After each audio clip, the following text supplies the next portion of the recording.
Kosova e prag të një testi të tërë politik. A do ta mbështes politika kosovare një mandat të dytë për presidenten Vjosa Osmani? Prishtinë, në sipërfaqe, skena politike e Kosovës duket e qetë. Presidentja Vjosa Osmani vazhdon të përfaqësojë vendin në arenën ndërkombëtare me një profil të fortë properëndimor, ndërsa qeveria e udhëhequr nga kryeministri Albin Kurti ruan një bazë solide elektorale. Por në këtë sipërfaqe stabiliteti, politika kosovare po përballet me një pyetje që mund të përcaktojë balancën e pushtetit në vitet e ardhshme. A do të ketë Osmani mbështetjen politike për një mandat të dytë presidencial? Në një sistem parlamentar si ai i Kosovës, presidenti nuk zgjidhet drejt për drejt nga populli, por nga kuvendi.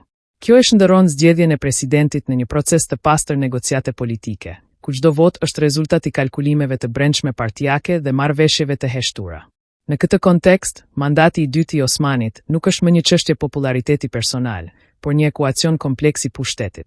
Një presidente popullore, por pa një makineri të fortë politike. Që nga zgjedhja e saj në vitin 2021, Osmani është pozicionuar si një nga figurat më të njohura politike të Kosovës në arenën ndërkombëtare. Ajo ka ndërtuar një profil të qartë diplomatik, duke theksuar orientimin euroatlantik të vendit dhe duke kërkuar njohje të reja për shtetin e Kosovës.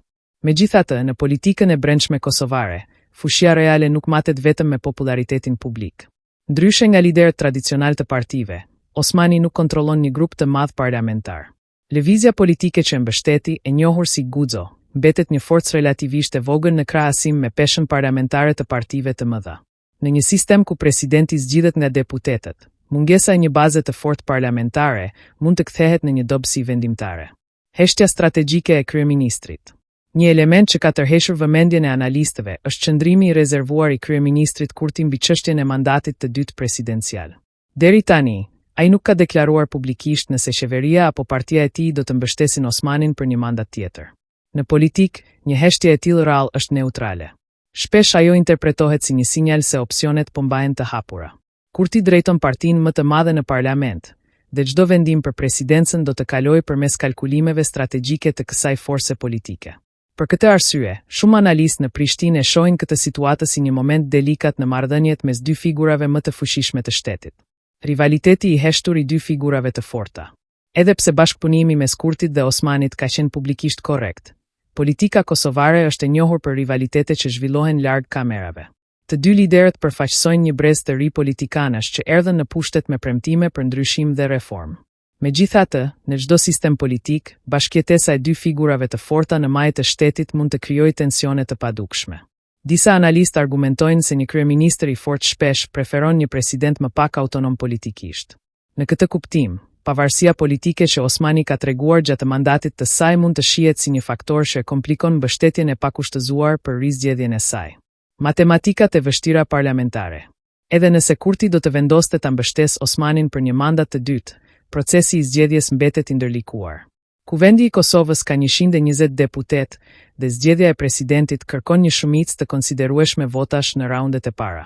Kjo do të thotë se partia në pushtet nuk mund ta vendosë vetëm rezultatin.